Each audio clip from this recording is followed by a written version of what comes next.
সংযোগ না দেন তাহলে কি বাতি জ্বলবে? বাতি জ্বলবে না। এখানে বাতি জ্বলে, গতকাল কিন্তু বাতি জ্বলছিল, জ্বলে নাই, আজকে জ্বলে। তাহলে একটু সংযোগ কি পার হাউসের সঙ্গে দিচ্ছেন?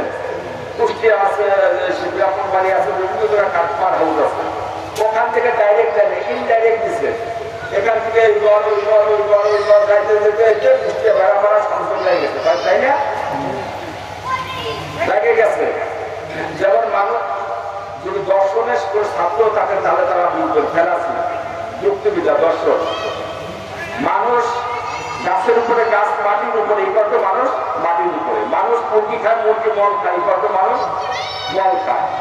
আমি কারেন্ট ধরছি, কারেন্টে আমি ধরে মারা যাচ্ছি, আপনি আমাকে ধরছেন, সে আপনাকে আর একজন ধরছে, আরেকজন ধরছে, সবাই ধরলো, সবাই কারেন্টে ধরে মারা গেছে, তাই না?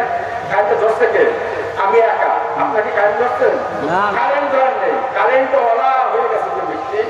আমি কারেন্ট হয়ে গেছে আমার ভিতরে, আপনি আমাকে ধরছেন, আপনাকে ধরছে কারেন্টে, তাহলে ধরছে, তাহলে সবাই কারেন্টে ধরে মারা গেছে, তাই না? এই জন্য পার হাউস হলো হুজুর সাল্লাল্লাহু আলাইহি ওয়াসাল্লাম পার হাউস। হুজুর সাল্লাল্লাহু আলাইহি ওয়াসাল্লাম পার হাউস।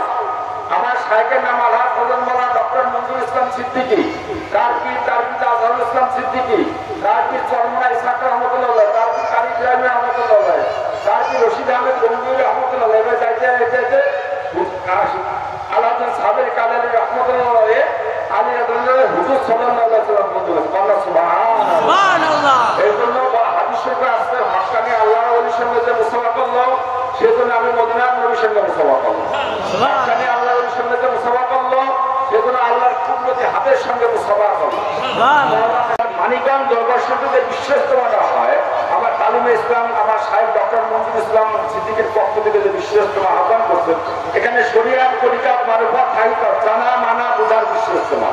এখানে শুধু না মুরিদদের না, এখানে শুধু মুসলমান না, এখানে জাতি, ধর্ম, বর্ণ, দল, মত নির্বিশেষে ওপেন টু অল, সবার জন্য উন্মুক্ত, সবাইকে আহ্বান করছেন ইসলামের সুশীতল ছায়াতলে আসে। কোরআন শরীফ, হাদিস শরীফের অমীয় আলাপ আলোচনা আমার শাইখের জবানে শুনে আজকে লক্ষ লক্ষ মানুষ, পথহারা মানুষ, অন্তত 25-30 হাজার হিন্দু আমার শাইখের হাতে হাত দিয়ে মুসলমান হয়েছে। সবার দাওয়াত থাকলো। আর মা বোনরা যারা আছেন, আপনারা বিশেষ করে আত্মীয় বোন যারা আছেন, আপনারা সাপ্তাহিক হালকা জিকির করবেন, আপনারা দিনের বেলা হালকা জিকির করবেন। সন্তান আগে যেন বাড়ি চলে যেতে পারেন।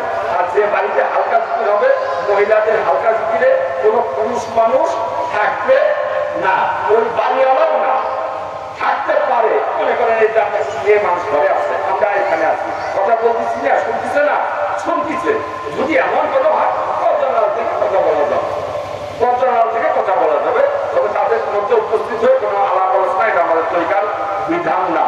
আর স্বামীরা, মেয়ে লোক যারা আছেন, স্বামীর বিনা উপর আমার শাইখের কথা কোথাও যাওয়া যাবে না, কোথাও চলা যাবে না, পর্দায় থাকবেন আর পাঠ পবিত্র থাকবেন, স্বামীর হুকুম মানবেন, যথেষ্ট। মেয়েদের আমল হলো সহজ, পুরুষ মানুষের আমল হলো একটা, মৌল ইবাদত একটা, সেটা কি জানেন? হালাল। এর ব্যাখ্যা বিশ্লেষণের দরকার নেই, সময় নাই। পুরুষের ইবাদত হলো একটা, হালাল। আর মেয়েদের ইবাদত হলো তার স্বামীর হুকুম মানবে, পর্দায় থাকবে। যদি কেউ প্রশ্ন করেন, সবার তো একরকম না, প্রশ্ন করেন নামাজ পড়া, আরে ভাই, যে লোকটা স্বামীর হুকুম মানার পর্দায় থাকে, সে বাকি সব হুকুম মানে। যে লোকটা হালাল খায়, সে সব হুকুম মানে। হালাল বর্তমান জামানে কেমন কঠিন কাজ।